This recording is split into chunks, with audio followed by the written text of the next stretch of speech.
कश्मीर के एक छोटे से गांव में, जिसका नाम अपनी खूबसूरती और सादगी के लिए मशहूर था, इस साल ठंड ने सारी हदें पार कर दी थीं। यहाँ हर साल सर्दी पड़ती थी, लेकिन इस बार मौसम ने ऐसा रूप दिखाया कि लोगों की जिंदगी थम सी गई। बर्फबारी ने हर गली मोहल्ले को ढक दिया था और आसमान से लगातार गिरती बारिश ने ठंड को और भी बेहिसाब बना दिया।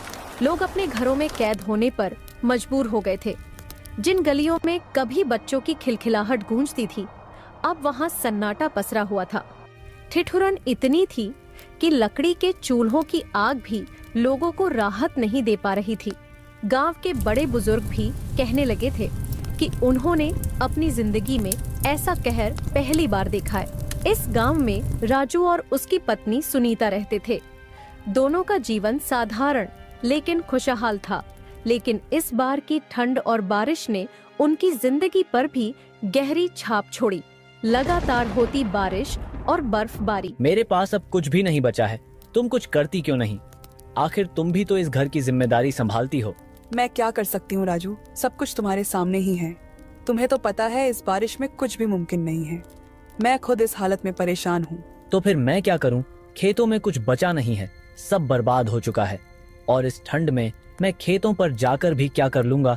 हर तरफ पानी ही पानी है। लेकिन राजू कुछ तो करना ही पड़ेगा, इस भूख को ऐसे तो नहीं रोका जा सकता। देखो, अब सब ऊपर वाले के ऊपर है। अगर मौसम खुल जाए तो मैं फिर से खेतों पर जाकर काम कर लूं। अगले ही दिन से सूरज निकल जाता है। सभी लोग अपने अपने खेतों पर काम के लिए जाने लगते हैं। सुनीता, मुझे लगता है ऊपर वाले ने हमारी सुन ली। देखो, मौसम साफ हो गया है, बारिश रुक गई और सूरज भी निकल आया है। अब मैं खेतों पर जा सकता हूँ। ठीक है राजू, तुम जाकर खेतों पर मेहनत करो। राजू खेतों की ओर चला जाता है। राजू अपने खेतों पर दिन रात मेहनत से काम करता है। वह सुबह से लेकर देर रात तक खेतों में फसल की देखभाल करता है। वहीं दूसरी ओर रवि राजू की मेहनत और लगन को देखकर भीतर ही भीतर जलता था। रवि को यह बात कचोटती थी कि वह राजू की तरह मेहनत और समर्पण नहीं कर पाता। रवि, क्या तुमने सुना? राजू ने इस बार भी अपनी फसल बहुत ही अच्छी बोई है। उसकी फसल लहलहा रही है। लोग तो पहले से ही उसकी तारीफों के पुल बांध रहे हैं। इसका मतलब इस बार भी वह हमसे आगे निकल जाएगा।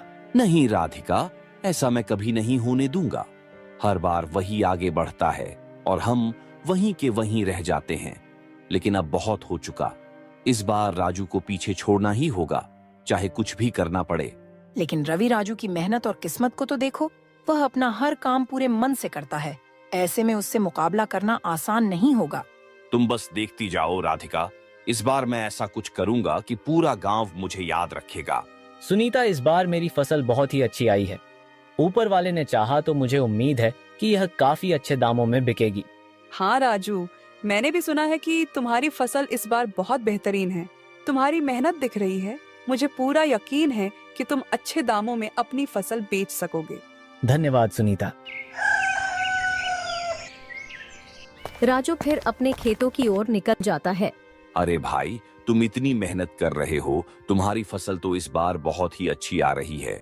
हाँ भाई, फसल तो ऊपर वाले की दुआ से काफी अच्छी आ रही है, लेकिन एक डर है कि कहीं अचानक बारिश ना पड़ जाए। अरे नहीं, बारिश तो कहाँ है, अब तो बारिश का मौसम भी निकल चुका है। अच्छा तो चलो भाई, मैं अपने खेतों पर चलता हूँ, मुझे बहुत काम करना है। राजू अपने खेतों की ओर जा ही रहा होता है, तभी उसे किसी के चिल्लाने की आवाज आती है। वह उसकी ओर जाकर देखा है तो वहाँ पर एक बूढ़ा आदमी एक पत्थर के नीचे दबा हुआ होता है। राजू पत्थर को हटाकर बूढ़े आदमी को बाहर निकाल लेता है। बेटा, तेरा बहुत बहुत धन्यवाद कि तूने मुझे मरने से बचाया। मैं जानता था कि आज मेरी आखिरी घड़ी आ गई थी, लेकिन तू सामने आकर मेरी जान बचा ली। कोई बात नहीं बाबा, मैं यहीं से गुजर रहा था और मैंने देखा कि आप मुसीबत में थे, तो मैंने सोचा क्यों ना आपकी मदद करूं। बेटा, तेरा इतना अच्छा दिल देखकर मैं तुझे कुछ देना चाहता हूँ।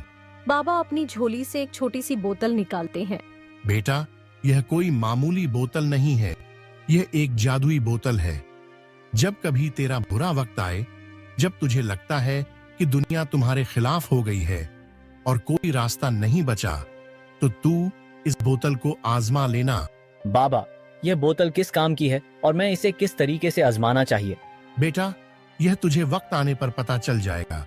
जब तुझे इसकी सख्त जरूरत होगी तभी इसका असली राज तुम्हारे सामने आएगा। अब तुझे इस बोतल की ताकत के बारे में कुछ नहीं जानना है, बस इसे संभाल कर रखना। बाबा इतना बोलकर वहाँ से चले जाते हैं। ऐसे ही कुछ दिन बीत जाते हैं। सुनिए सुनिए, सभी गांव वासियों को सूचित किया जाता है। जैसा कि आप सभी जानते हैं, हाल ही में हुई बारिश और ठंड ने बहुत नुकसान किया है। अब अगर भविष्य में फिर से ऐसी परिस्थितियां बनती हैं, तो हम आपको फ्री राशन देने की योजना लेकर आए हैं। हम यहाँ गांव में सभी प्रभावित लोगों का नाम रजिस्टर करेंगे। अगर किसी का घर, फसल या किसी अन्य चीज का नुकसान हुआ है तो उन्हें आगे मदद दी जाएगी। ये एक सरकारी योजना है ताकि कोई भी भूखा न रहे। कृपया ध्यान दें, सभी जिन जिन का नुकसान हुआ है वह अपना नाम और पता लिखवा लें। इससे यह सुनिश्चित होगा कि अगर मौसम फिर खराब होता है तो हम उन्हें आवश्यक राशन समय पर पहुंचा सकें। सभी गांव वाले जब यह सुनते हैं कि उन्हें फ्री राशन मिलेगा तो वे जल्दी जल्दी अपना नाम लिखवाने के लिए लाइन में लगने लगते हैं। हर कोई खुश और उत्साहित होता है ताकि उन्हें इसका लाभ मिल सके। जब राजू यह बात सुनता है तो वह भी अपना नाम लिखवाने के लिए घर से निकल जाता है। उसे रास्ते में रवि दिखता है। अरे रवि भाई, क्या बात है? तुम अपना नाम राशन लिस्ट में नहीं लिखवा रहे? कोई खास वजह? नहीं राजू भाई, मैं अपना नाम नहीं लिखवा रहा। ये राशन सिर्फ गरीब लोगों के लिए है। जब हमारी फसल ठीक से आ रही है तो हम गरीबों का हिस्सा क्यों छीने? क्या फायदा होगा? हम तो अच्छे से जी रहे हैं। तुम ठीक कहते हो रवि भाई, लेकिन अगर बारिश नहीं हुई और फसल खराब हो गई तो क्या होगा? तुम सोचते नहीं हो क्या? अरे राजू भाई, ये बात तुमको भी पता है और मुझे भी पता है कि बारिश कहीं दूर दूर तक नहीं है।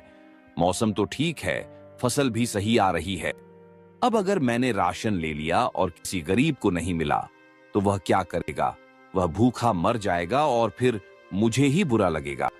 सरकारी राशन तो वैसे भी काम नहीं आता, तो मुझे कोई जरूरत नहीं है। यह बात तो तुम सही कह रहे हो रवि भाई, लेकिन अगर बारिश पड़ गई तो क्या तुम सोचो? अगर फसल खराब हुई और खाने के लाले पड़ गए तो फिर क्या करोगे? राजू भाई, ये सच है कि हर किसी के पास अपना समय आता है। अगर हमें अच्छा समय मिल रहा है तो हमें दूसरों के बारे में सोचना चाहिए। मैंने सोचा, अगर मुझे राशन मिल गया तो किसी गरीब को उसकी जरूरत का राशन नहीं मिलेगा, और फिर अगर कोई भूखा रह जाए तो मेरा दिल नहीं मानेगा। इसलिए मैंने अपना नाम नहीं लिखवाया। तुम ठीक कहते हो रवि भाई, हमारी फसल ठीक चल रही है, लेकिन सरकार के राशन का एक ही काम है, गरीबों का भला करना। अगर हम ही इस समय अपना नाम लिखवाएंगे तो फिर वह भूखा रह जाएगा। यह सही नहीं होगा। रवि बड़ी चालाकी से राजू को राशन में नाम लिखवाने नहीं देता था और खुद जाकर अपना नाम लिख। उसे अच्छी तरह से पता था कि मौसम कभी भी बिगड़ सकता है और अगर राजू ने राशन में नाम लिखवाया होता तो उसे बाद में परेशानियों का सामना करना पड़ता। सुनीता, मैंने अपना नाम राशन में नहीं लिखवाया। अरे तुमने अपना नाम क्यों नहीं लिखवाया? ये तो बहुत जरूरी था। यह राशन सिर्फ गरीबों के लिए है। सोचो, अगर हम जैसे लोग भी अपना नाम लिखवा लेंगे तो गरीब क्या खाएंगे? मेरी आत्मा ने गवाही नहीं दी कि मैं इस जरूरतमंदों का हिस्सा ले लूं। इसलिए मैंने सोचा कि हमें इसका हक नहीं लेना चाहिए। तुम्हारी भावना तो बहुत अच्छी है, लेकिन यह कदम उठाने से पहले तुम्हें सोचना चाहिए था। अगर मौसम खराब हो गया, जैसे तेज बारिश हुई या बर्फबारी शुरू हो गई, तो हम खुद कहां से लाएंगे? उस हालत में हमें भी राशन की जरूरत पड़ेगी। अरे हाँ सुनीता, इस बारे में तो मैंने सोचा ही नहीं। मुझे लगा कि हम जैसे लोग किसी तरह इंतजाम कर लेंगे, लेकिन सच में अगर हालात बिगड़ गए तो हमारे पास खाने का क्या होगा? यह तो मेरी भूल थी। देखो राजू, दूसरों की मदद करना अच्छा है, लेकिन अपनी जरूरतों को नजरअंदाज करना ठीक नहीं है। अगर हम खुद संकट में पड़ जाएंगे तो न अपनी मदद कर पाएंगे और न दूसरों की। यह राशन सिर्फ भूखे रहने के लिए नहीं है, बल्कि ऐसे समय के लिए भी है जब हालात खराब हो जाएं। वहीं दूसरी ओर रवि अपनी पत्नी से बोलता है, अरे भाई, भगवान की कसम, मैंने रामू को ऐसा बेवकूफ बनाया है कि पूछो मत। मैंने उससे कहा कि मैंने अपना नाम राशन कार्ड में नहीं लिखवाया और उसने मेरी बात पर यकीन भी कर लिया। सच में? अरे ये तो बहुत बढ़िया किया तूने। अब सोच, जब बारिश पड़ ढहेगी या बर्फ गिरेगी तो बेचारा रामू भूखा मरेगा और हम तो आराम से अपना राशन लाकर घर में मजे करेंगे। सही रही हो भगवान, वो तो वैसे भी सीधा साधा है। मैंने उसे कहा कि राशन कार्ड में नाम लिखवाने का क्या फायदा, सरकार बस झूठे वादे करती है, और उस मूर्ख ने तो मेरी बात पर आंख बंद करके भरोसा कर लिया। ऐसे ही कुछ दिन बीत जाते हैं। मौसम पहले सामान्य रहता है, लोग अपने काम में व्यस्त रहते हैं, लेकिन फिर अचानक से आसमान में काले बादल छा जाते हैं, तेज हवाएं चलने लगती हैं और देखते ही देखते मूसलाधार बारिश शुरू हो जाती है। बर्फ गिरने लगती है जिससे तापमान तेजी से गिर जाता है। इस अप्रत्याशित मौसम से पूरे गांव में अफरा तफरी मच जाती है। राजू की फसल बुरी तरह से बर्बाद हो चुकी थी। जिस खेत को उसने दिन रात मेहनत करके तैयार किया था वह अब पूरी तरह पानी में डूब चुका था। मूसलाधार बारिश और लगातार गिरती बर्फ ने उसकी फसल को नष्ट कर दिया था।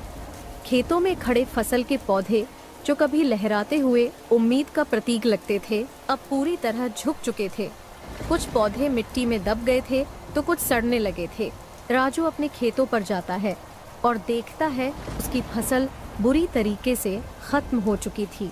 है ऊपर वाले की, तूने मेरे साथ कैसा अन्य कर है। मैं तो तेरे भरोसे था, अब मैं अपने घर पर खाने के लिए कहाँ से लाऊंगा। मैं तो अपना नाम राशन में भी नहीं लिखवाया था, ये कैसी मुसीबत डाल दी मेरे ऊपर। राजू निराश होकर अपने घर आ जाता है। वहीं दूसरी ओर जिन लोगों ने पहले से ही सरकारी राशन योजना में अपना नाम दर्ज करवाया था, उन्हें राहत मिलने लगी थी। सरकार ने प्राकृतिक आपदा की इस स्थिति को देखते हुए तुरंत मुफ्त राशन वितरण शुरू कर दिया था। राशन की दुकानों पर लोगों की भीड़ उमड़ पड़ी थी। हर कोई अपने हिस्से का राशन लेने के लिए कतार में खड़ा था। जहां पर सरकारी राशन बंट रहा था, राजू वहां पर रवि को भी राशन लेते हुए देख लेता है। वह बहुत ही दुखी हो जाता है और अपने घर आ जाता है। राजू, मैंने तुमसे पहले ही कहा था कि तुम अपना नाम राशन सूची में लिखवा लो। मैंने कितनी बार कहा था, लेकिन तुमने मेरी बात क्यों नहीं मानी? सुनीता, मैं क्या करता।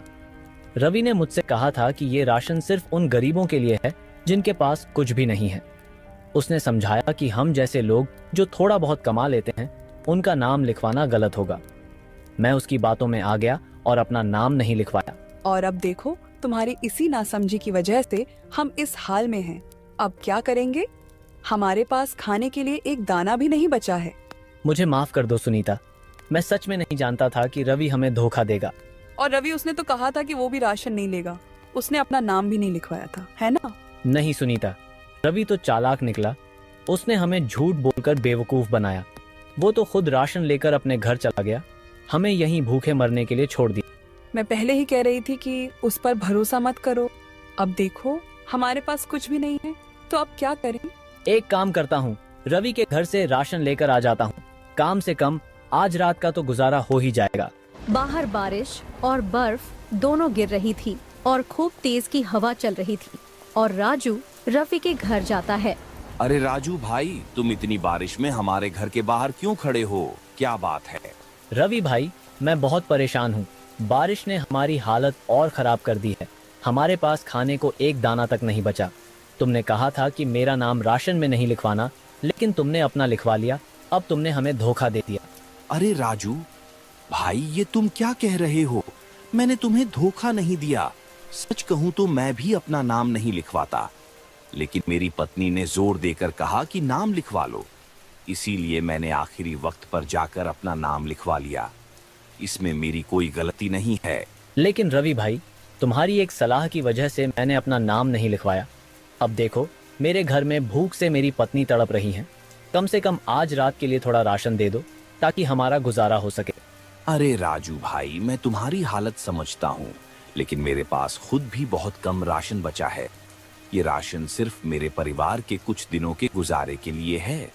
अगर मैं तुम्हें दे दूं तो मेरे अपने बच्चे भूखे रह जाएंगे। रवि भाई, कुछ तो तरस खाओ, मैं बहुत भूखा हूँ। इतनी ठंड और बारिश में मैं कहाँ जाऊँ? तुम्हारे पास थोड़ा भी है तो मुझे दे दो। राजू भाई, मुझे माफ करो, मैं इस बारिश में बाहर खड़ा नहीं रह सकता। मेरा खुद का राशन सीमित है, मुझे घर के अंदर जाना होगा। तुम कोई और रास्ता देखो। राजू भर खड़ा रह जाता है। वह बहुत ही दुखी हो जाता है। इतनी ठंड और बारिश में वह कपता हुआ अपने घर चला जाता है।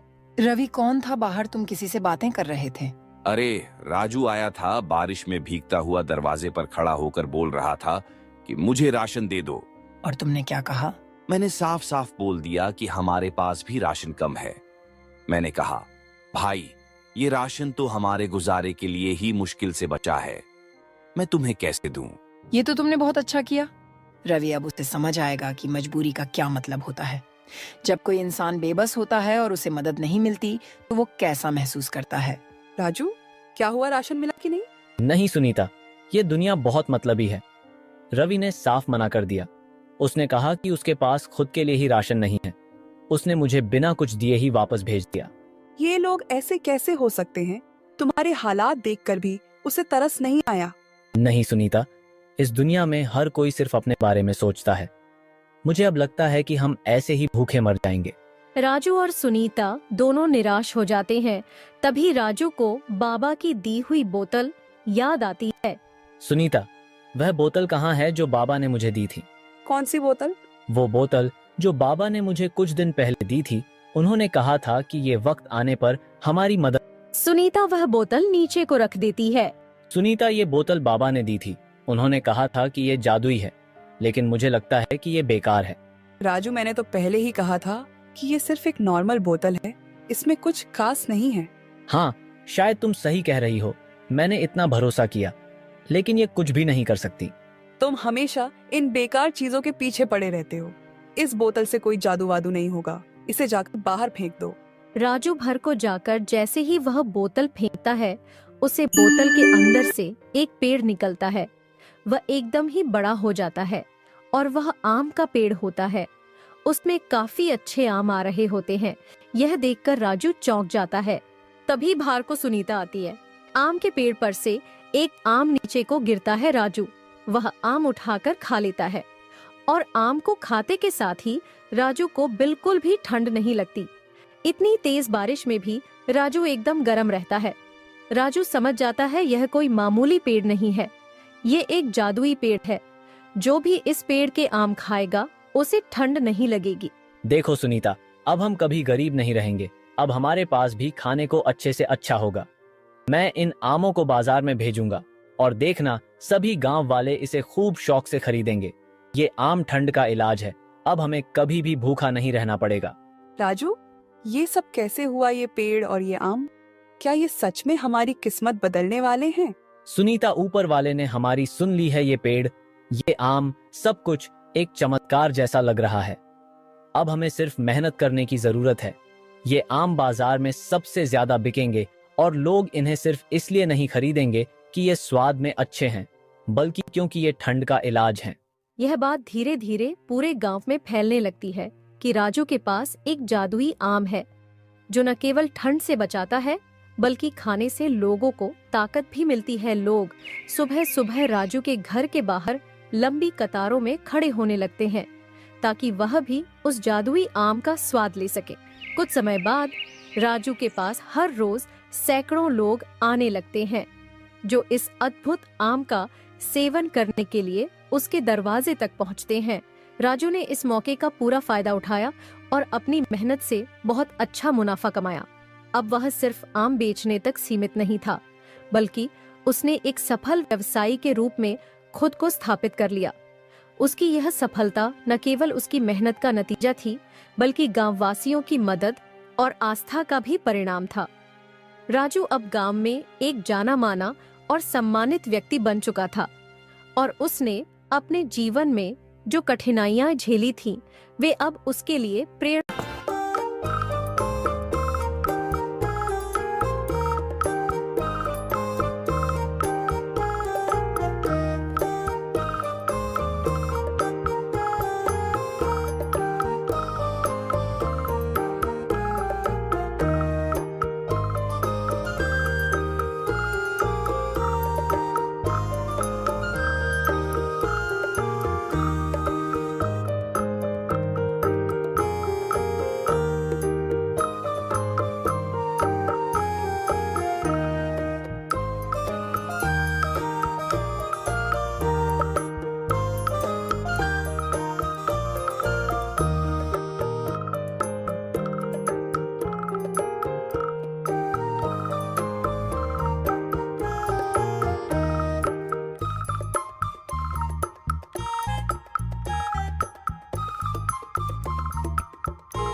अगर कहानी अच्छी लगी हो तो वीडियो को लाइक करें और चैनल को सब्सक्राइब करके एक प्यारा सा कमेंट जरूर करें।